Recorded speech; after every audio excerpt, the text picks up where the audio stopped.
ইসরায়েলের সুরক্ষা ব্যবস্থা ভেদ করে বিভিন্ন স্থাপনায় আঘাত হানছে ইরানের ক্ষেপণাস্ত্র। তেহরানের দাবি, ডিমোনা ও হাইফায় চালানো হামলায় ব্যাপক ক্ষয়ক্ষতি হয়েছে। ইসরায়েলে হামলা চালিয়েছে হিজবুল্লাহ। তাদের রকেট মেতুনা, দাফনা এবং নাহারিয়া এলাকায় আঘাত এনেছে। মধ্যপ্রাচ্যের বিভিন্ন দেশেও প্রতিশোধমূলক হামলা অব্যাহত রেখেছে ইরান। কুয়েত আন্তর্জাতিক বিমানবন্দরের জ্বালানি ট্যাঙ্কে ইরানি ড্রোন হামলায় ভয়াবহ অগ্নিকাণ্ডের ঘটনা ঘটেছে।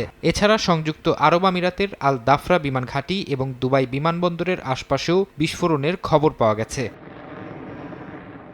আকাশপথেও বড় ধরনের সাফল্যের দাবি করেছে ইরান। চাবাহার অঞ্চলে একটি মার্কিন যুদ্ধবিমান ভূপাতিত করার দাবি করেছে আইআরজিসি, যদিও তাদের এমন দাবি প্রত্যাখ্যান করেছে যুক্তরাষ্ট্র। ইরানের পার্লামেন্ট স্পিকার মোহাম্মদ বাগের গালিভাভ জানিয়েছেন, একটি আঞ্চলিক দেশের সহায়তায় ইরানের শত্রুরা দেশটির একটি দ্বীপ দখলের গভীর ষড়যন্ত্র করছে। সামাজিক যোগাযোগ মাধ্যমে দেয়া এক পোস্টে তিনি কঠোর হুঁশিয়ারি দিয়ে বলেছেন, ইরানের সশস্ত্র বাহিনী শত্রুপক্ষের প্রতিটি পদক্ষেপ গভীরভাবে পর্যবেক্ষণ করছে। ইসরায়েলি বিমান বাহিনী তেহরান সহ ইরানের বিভিন্ন শিল্পাঞ্চলে বিমান হামলা চালিয়েছে। ইরানের বেশ কিছু অস্ত্র ও ড্রোন তৈরির কারখানা লক্ষ্য করে কয়েক দফা বোমা বর্ষণের দাবি করেছে তেল আবিব। মার্কিন সামরিক বাহিনীর সেন্ট্রাল কমান্ড জানিয়েছে, তারা ইরানের সামরিক অবকাঠামো এবং সক্ষমতা লক্ষ্য করে বিধ্বংসী হামলা চালাচ্ছে। অন্যদিকে লেবানন সীমান্তে আগ্রাসন বহুগুণ বাড়িয়েছে নেতানিয়াহু সরকার। দেশটির দক্ষিণাঞ্চলে ব্যাপক হামলার খবর পাওয়া গেছে।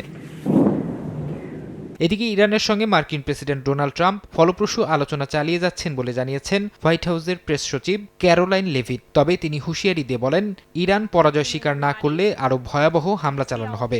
But if Iran fails to accept the reality of the current moment, if they fail to understand that they have been defeated militarily and will continue to be, President Trump will ensure they are hit harder than they have ever been hit before.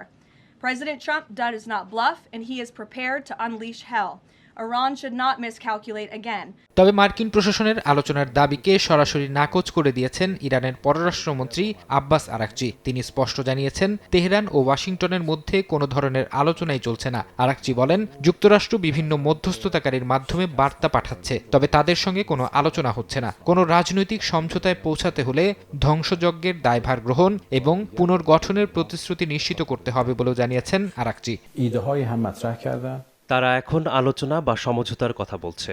এটাই আসলে তাদের পরাজয়ের স্বীকারোক্তি। তারা কি আগে নিঃশর্ত আত্মসমর্পণের দাবি জানায়নি? তাহলে এখন কেন আলোচনার কথা বলা হচ্ছে? এখানে আসলে কোনো আলোচনা চলছে না। আমরা যুদ্ধের অবসান চাই, তবে আমাদের শর্তে।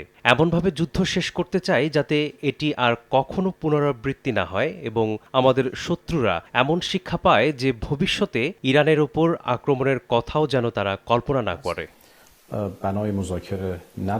এদিকে যুদ্ধের কারণে থমকে গেছে বিশ্বের অন্যতম গুরুত্বপূর্ণ জলপথ হরমুজ প্রণালী। আন্তর্জাতিক সামুদ্রিক সংস্থা IMO প্রধান জানিয়েছেন, সেখানে বর্তমানে 2000 জাহাজ এবং 20,000 নাবিক আটকা পড়ে এক চরম অনিশ্চয়তার মধ্যে দিন কাটাচ্ছেন। দীর্ঘ সময় জাহাজে আটকে থাকায় নাবিকদের মধ্যে মানসিক অবসাদ ও খাদ্যের অভাব দেখা দিয়েছে। ফারহাদ চৌধুরী, সময় সংবাদ।